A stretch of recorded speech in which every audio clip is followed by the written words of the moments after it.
Florida's orange industry is in crisis. The state's on track to have its worst season in about a century. Florida's still reeling from back-to-back hurricanes in 2024, which ripped through orchards and tore oranges off trees. But worst of all, an insect has been waging a war on Florida's valuable citrus trees for decades. It produces small, misshapen fruit. Just see the difference. This disease can be a tree killer. The insect spreads a disease called HLB, or citrus greening, and it's infected nearly every citrus grove in the state. If you can see me through the canopy of this tree, that means this tree is really, really sick.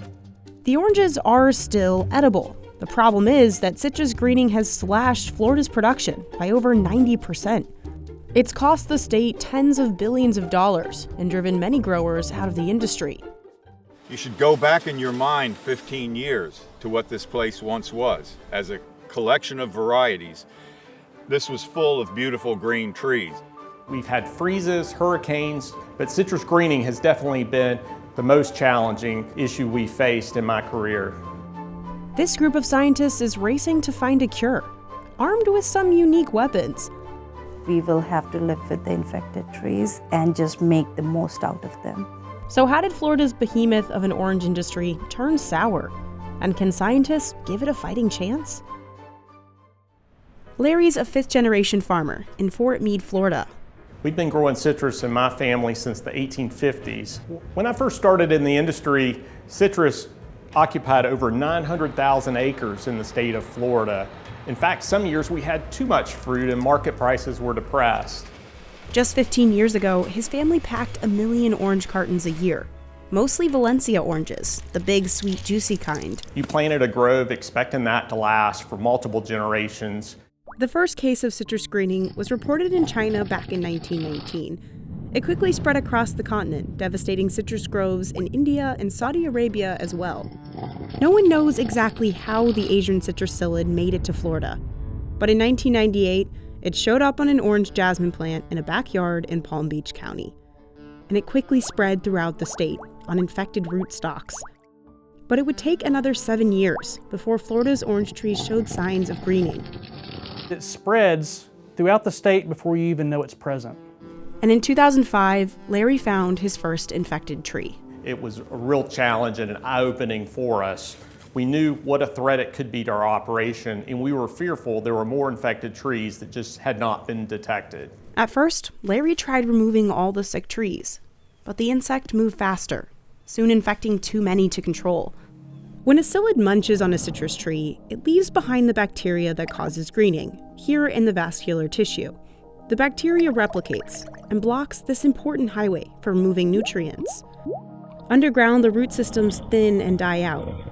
Above ground, You notice the yellow pattern, the dark green spots. If you can see me through the canopy of this tree, that means this tree is really, really sick. while the trees do keep bearing oranges for a few years, the fruit essentially never ripens. You see it's small in size, it remains green, and when I cut this fruit, you see an odd shape. You can still eat the fruit, it's just not as sweet. The orange juice from this fruit has lower sugar content or bricks than normal fruit, but there's nothing wrong with the juice. But it's awful. And 40% of those oranges fall off the tree sooner than usual. The bacteria is actually starving and kills the tree over time. Today, researchers estimate 90% of all orange trees in the state have the bacteria. No longer do you see citrus trees abundant in the landscape. Larry has kept his trees alive and producing for 15 years, using a combination of horticultural techniques developed by scientists at the University of Florida. Some of our work that is going on right now is finding ways to keep those trees that do have the disease still producing fruit that are usable. You guys want to see what some psyllids look like? Yes. All right. So they're very small. Ooh, there's an escapee actually. They're small, they kind of jump around a little bit. So we use this thing called an aspirator, or the more fun term we use with children is pooter. We just suck them up. It's basically a little vacuum in my hand. Here, Lauren Diepenbrock can study the psyllid's movement to learn what might keep them off a citrus tree. Using the aspirator is actually a really efficient way to collect psyllids. She's figured out a few things that detract psyllids. First, this pink clay. It's sprayed on the trees to hide the leaves from the insect, which uses light wavelengths to see. One study showed the clay was more effective than insecticides. The second thing Lauren is researching is these 8-foot wide sheets of plastic, called reflective mulch. The idea is that it should make it where the psyllid can't find the host plant. It could be that it blinds them or causes a visual deterrent. Has it worked? Somewhat. We do get psyllids. We do get them, but we do get them at a reduced rate. A few years ago, farmers discovered that putting plastic bags around baby trees could help them grow stronger before infection. Lauren's now studying how effective these individual protective covers, or IPCs, actually can be. So this is IPC mesh, and as you can see, there's little holes in it. You can see my hand very clearly. Wind, sun, rain, it all gets through here. The goal is to really keep that Asian citrus psyllid off the tree. And then if you look underneath, this is our irrigation. The baby trees will grow in the IPCs for 2 years. So you can see that the trees aren't perfect. They're still gonna have some stuff on them. We do have some pest issues in here, but they look really good compared to what's in the open field. And this will actually give our trees a fighting chance once they're out in the environment and they could potentially get infected with sea lice. Scientist Tripti Vashish thinks the key is in the soil. We have been learning that the trees need these nutrients to fight infection. The citrus trees, because of this disease, have very small roots or fewer roots, so they are not very efficient in picking up the nutrients. It's like a job of 10 people needs to be done by one person, same with the roots. She figured out that giving smaller doses of fertilizer and water more frequently helps the sick roots absorb nutrients better. And it's similar like us, 6 small meals each day rather than 3 big meals are better. Same is with the fertilizer and irrigation. Smaller doses are better than big doses.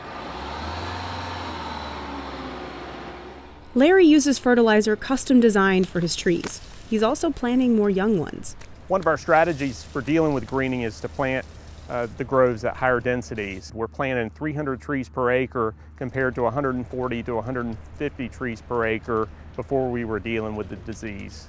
So if he knows all the trees will get infected, with more planted, hopefully some will survive. Growers have also tried releasing predator wasps and spraying insecticides.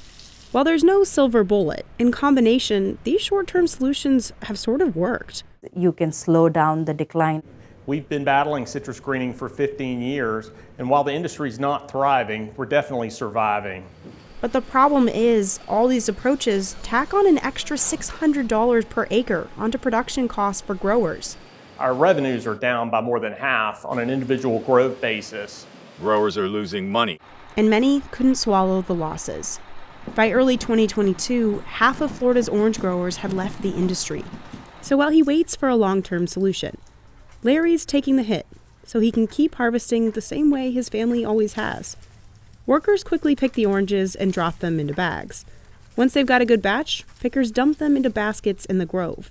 Workers then truck the oranges to the packing facility just down the road. We have 8 digital cameras that takes a picture of each piece of fruit as it travels through the packing line. We use an electronic sorter to divide the crop by color. If they're orange enough, the fruit gets cleaned and hit with a layer of natural wax. It preserves the fruit, it extends its shelf life. Today, because of HLB, Larry packs half as many boxes as he did 17 years ago. If the oranges are a bit too green, Larry knows they'll be hard to sell on the fresh side. So he sends them to get juiced at the Florida's Natural Plant in Lake Wales. Larry owns the juicing plant along with other local growers as part of the company's cooperative. About 90% of the fruit grown in the state goes to orange juice. But just like growers, the factory has been getting fewer oranges. So less efficiency in the plant. With a lower fruit volume, the factory had to shut down one of its 3 processing lines. Nowadays, 60,000 boxes of oranges arrive at the plant from cooperative farms across Central Florida. That's about 30,000 fewer than before HLB. Within 24 hours of harvesting, we juice the fruit. This machine squeezes the juice out of every orange. We pull out any seeds, and we also collect the pulp where we can add that back to whatever degree we want to do that. The juice gets pasteurized and then pumped into cartons. But remember, greening affects oranges' natural sugar content. So Florida's Natural has to blend infected oranges with sweeter ones from different regions or even seasons. It still tastes like orange juice, it's just not quite as sweet. Today, the factory pumps out about a third less than pre-greening. They need a home for their fruit where they can get maximum value. that hopefully can sustain their operations until a solution to greening is found. Many scientists believe the long-term solution lies with re-engineering nature, either genetically changing the bug itself or naturally breeding citrus trees. Ultimately, a tree that's resistant or tolerant to the disease will be key. That's the project Fred Gemitter and his team are working on at the University of Florida. They're trying to breed for an HLB-resistant orange variety, meaning even if the disease shows up, the tree won't get sick. To do that, he takes 2 different types of trees, maybe one with yummy oranges, and one that's resistant, and essentially has them mate. And their kid will hopefully still taste good, but won't get HLB. That's really the holy grail of citrus greening research. But that's not easy. Finding a resistant orange is like looking for a genetic needle in a haystack. It's extremely difficult to breed new oranges. We know of some kinds of trees related to oranges that are resistant, and we're trying to access the genetics of those resistant types by making crosses. Fred says it could take more than a decade. So it's long term. There's always an element of serendipity in this. But armed with that miracle-resistant tree, they could be better prepared to tackle future diseases. It's a global, interconnected world we live in. People and plant diseases move about pretty freely, and so there will be another problem, another disease come along. I believe science will continue to deliver new tools that will make growing citrus easier over time. I look forward to those days. I'm sure we'll have other challenges that we'll face in time, but today citrus greening is here to stay.